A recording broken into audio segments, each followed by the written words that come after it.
Welcome back. You're still on my channel, Fumi Suleiman, and we're still talking about my faith and my entrepreneurship journey.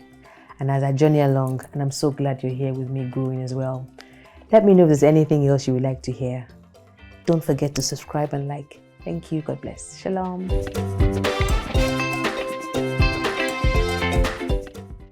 One thing is, I noticed that every one of you have a story in relation to what you're doing now, right? Mm-hmm. My question is, what you're doing now, apart from the fact that God is actually part of it, is it because of your good family background in not trying to accept people, in accepting people? Because you said that you didn't even know that some of those people coming were not your family members. That was the reason why I asked you about your background at the beginning of this conversation, because I was going to relate that to this question. So was it because of those events then that actually came about you being solely involved in this new family? Or was it just because of God alone telling you to go into this? Okay, I'll tell you a little story first before I answer that question. Yeah. I was while we're in this office, a few of our friends, one of them is Shola Balogun. Shola worked closely with me when she was a GMT and they were still doing their rotations. So she came to HR and she reported to me in HR. And she got to know me as, apart from, work, she got to know me, Fumi and Shola. We became, a little bit intimately, I'd like to say. And so even when she went back to her, department and, we continued being friends, really good friends. And there was a day she came to meet me out of the blues. She just came to my office, walked in very early. She had just resumed, probably dropped her bag and just came to my office and said to me that she was praying to God the night before. And she was telling God, God, this sister now, she's nice, she's this, she's that. Why is she not married? Why is, And that she was really, really in the place of prayer. And she said, God said to her, I have a plan for Fumi. She happily came downstairs to come and tell me that God said he has a plan for me.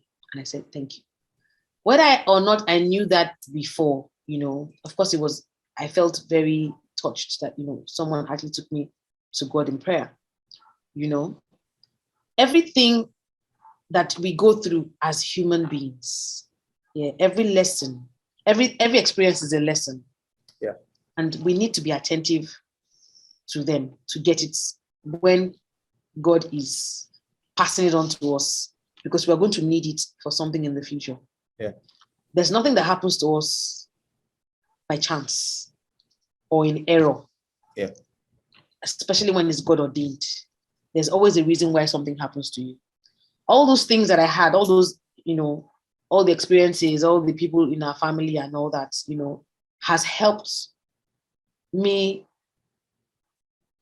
perform the way I perform now because of the foundation that I had, When I clocked 40, I was in the place of prayer. I was actually out of the country and I was in an interdenominational prayer gathering. Yeah. Where we just, so we had a break in between and I sat down. I think we had finished the main prayer. So they were now doing one-on-one counseling. So I sat down with my iPad and I said to God, 40 is in a few months. This was end of November, early December, birthday is February. Yeah. So I said to God, what are we doing for the 40th? So I opened up the iPad and I, placed it on my lap and my two fingers were ready to start typing. And God started talking and I started typing. And amongst the things he said to me was that I was going to go to an orphanage. And it wasn't going to be a tick in the box. He now said, it's time for you to begin to give back. Not only was I going to go to an orphanage, I would now begin to go regularly. I would do things, most of the things that he told me then that I've done now or I'm doing now. There are times when I don't remember, but he takes me back to that because I wrote, write the vision down, make it plain. Yeah. So there's a place I wrote them down. So I would intermittently go back to that page and I would see all the things that I've just accomplished that God had told me to do years ago. Yeah. But of course, it's no time. The time is not for everything. This time, turn by turn, and time. So he gave me the whole plan. So I came back to Nigeria, and my friend Lady JMK, who said hello initially. So I was talking to her, and I said, "This is what God said I should do. God said I should go to an orphanage. I don't know which orphanage. I don't want to go to Little Saints because everybody goes to Little Saints. I already said." So she now said, "Don't worry." That she had another friend who had just gone to an orphanage recently, and she had helped the friend come up with a list of orphanages. So she already had a ready list of 6 to. So like I said, nothing happens by chance. Why is it that this girl had the information just a few months back? So she just reached out and just forwarded me the list of 6 places. So I said, of course, Little Saints was there. I struck them out, Heritage, a few names that I believed were already being taken care of. I wanted to go to where it was not known, where that they really, really needed the help, because it wasn't just a tick in the box. It wasn't just showmanship. I wasn't going to do any paparazzi. I needed to go where people needed help. So it came down to 2 names. Ijamido Care Home for Abandoned Children in Songwater, which is not even in Lagos, and another place in K2 area, I believe. K2, yeah. So there's one of the ladies in the office that we befriended, who will now come to my house to come and clean up. Yeah. So she said to me, that this Ijamido is on her way to work and back every day, that she could stop over for me and get a number or something, So she gave me so everything was just falling into place. There was no head banging. It was just God ordained. So I got the number and I called and I spoke to this woman that passed on in last year, November. And within 5 minutes, I kid you not, within 5 minutes, I knew that I wasn't going to go anywhere else. My spirit man just agreed. It was like peace. Even the way she was asking questions, she was asking me what I was telling, everything was just, so up till this date, I've never called that second place. Wow. The other place. Yeah. I've never, till now, maybe I should just go and say hello and give them something, but I never called that second place. Yeah. I just, once I was done with that phone call, I said to her, so the other lady, the cleaning lady, went over there and I told her to send me a list of all their requirements, everything that they needed. So they had a long list. And they put everything, of course, clothes, school fees, shoes, food, toiletries for the kids, baby, everything. Just think of it, it was on that list. Even a car, they had a bus. They needed to either buy or repair. And this was the days of BlackBerry. We didn't have WhatsApp then. Yeah. So I reached out 2 ways. I wrote an email to all my friends, both office and personal, and I sent a WhatsApp, BlackBerry broadcast, and I said, I'm 40 soon, and I don't want a present. I don't want to do a party. Yeah. God says I should give back, so I want to do this. This is the list of everything that they want. Just let me know what you can do. And I kid you not, immediately I sent the broadcasts on WhatsApp, on BlackBerry. Instantly, my phone, just said, I'll do this, I'll do that. Everybody, even the things that I'd said I was going to do for myself, people had taken them. Everything. The only thing we didn't do on that list was buying the bus. Wow. And God gave us so much favor. Then my friends, so I reached out to everybody. And then my friends who were helping me do the shopping, JMK, like I said, Jumoke, and she would go to, and my business partner then, who was just my friend then, we hadn't started the ZA12 then. And, all the things they were trying to buy for me, she said, she'll take up feeding how many people were in the home, 100 and something. She said, okay, she'll cook for 200 people. She did fried rice and chicken, jollof. Nice, not crazy, real fancy food. So when she goes and gets all her drinks, while she's, we're doing this for the orphanage. Oh, really? Okay, take that extra one. Take that. JNK, when she goes to the market, she was the one that was buying all the bag of rice, bag of this. Oh, okay, orphanage. Oh, add that. We just got people, strangers, giving us everything just to confirm that God was in this thing, So I've had people who will say, oh, I got your number. Someone says you are very good at this thing. Can you talk to me? I want to open an NGO. I want to open an office. I'm like, it's the grace of God that's brought me thus far. There's no formula. I had no learning. I had no foundation. God just said, do this. And I said, yes, I am, send me. I'm willing, And when you are in his will, he makes provision for you. So even before you get there, he has already made everything. There's nothing that we have wanted to do on that group that we've not been able to do. Nothing. And I'm talking about millions. Sometimes I will just open my account and I will just see someone has dropped some zeros. And they won't tell me because we've built 9 years of credibility. Yeah. So when we started from just giving the home 5,000, 10,000, 15,000, after we've done all the food stuff, I would come to the groups and give accounts and tell people, okay, this is how we spent it, taxi or whatever it is we did. So people were asking me, have you ever been accused of stealing money before? I'm like, no. Why? Because of the way you're so digital. I said, I don't want to wait for anybody to accuse me. Yeah. Before I'm giving, And those people that were asking me those questions are still in the group till tomorrow. Because they saw that, they saw the consistency, they saw the authenticity and whatever grammar you want to use. Yeah. And over a period of 9 years, and they're still there.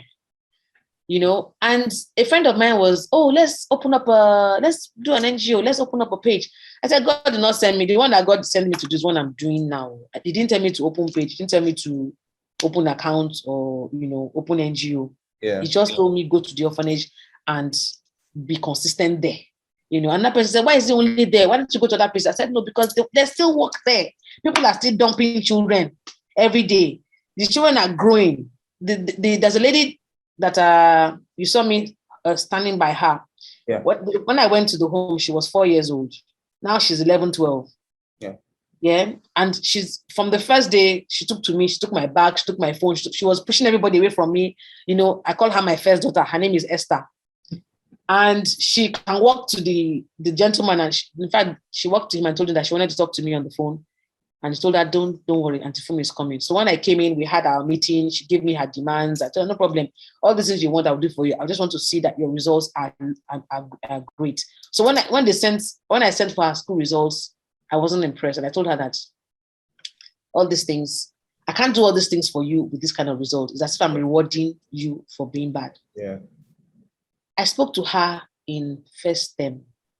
I was at the home on Tuesday. I saw her third term results. It's a very, very far place from what I saw when I had the conversation. She has improved greatly, And I told her, I said, all those things you're asking for, I will do them, but I need to see better results from you, Wow.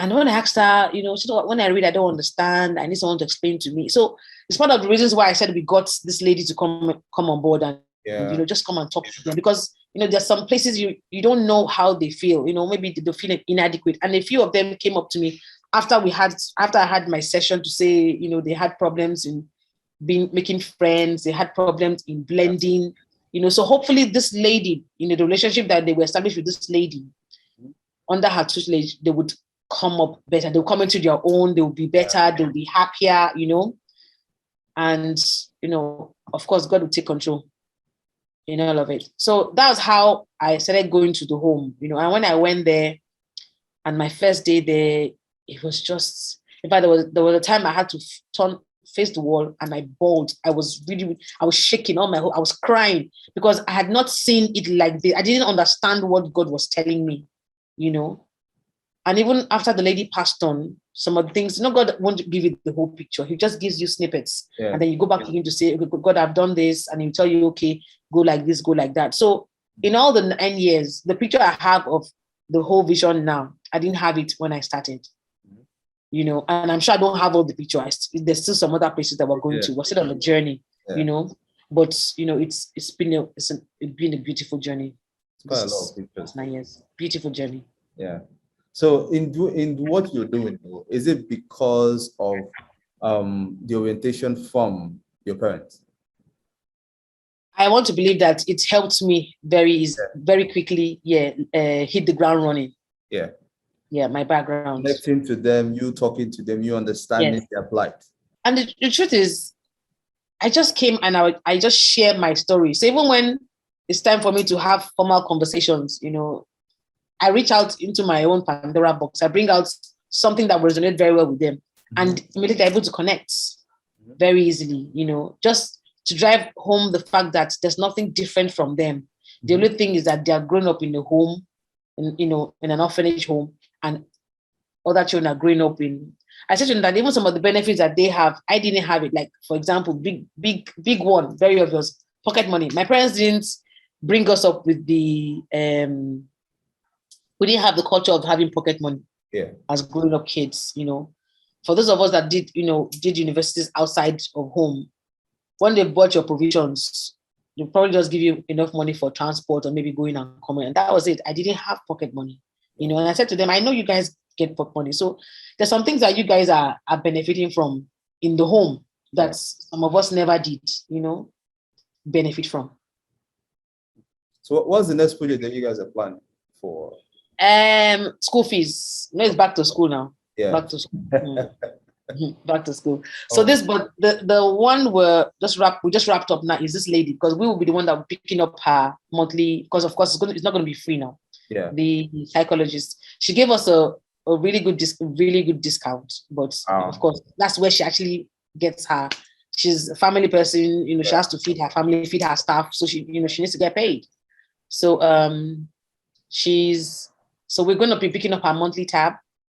And then the major project we have now is school fees in September. We have people in university. We have people that have just resumed. We have about 4 of them that just, just went to school for the first time. We have a few that just graduated. We have a few that in their final year and all that. Yeah. And then secondary school people, primary school. So we have 100 and something children to take care of. What do you see in terms of the future for these kids? What do you see for them? Bright and beautiful. Is it not God? It's God now. It's God. My God. It's all God. Yeah. Because I have one of my friends thanks to one of my friends on the platform, she's based in the UK, and she linked up her church. And the missionary arm of her church has also adopted. In fact, they take care of 6. They pay for school fees of 6 people. Wow. Young children, yes. So even when the last time I went to hang out with her, I went to their church. I met the minister. She took me around. They took me around. They of course, the big church, established church. So they actually have their own missions. They have a building where they house homeless people. They give them food, give them clothes. Fancy, great idea. Things that I probably would, when we get better, we can begin to adopt in the home. So we have people like that who just adopt the upkeep of the children.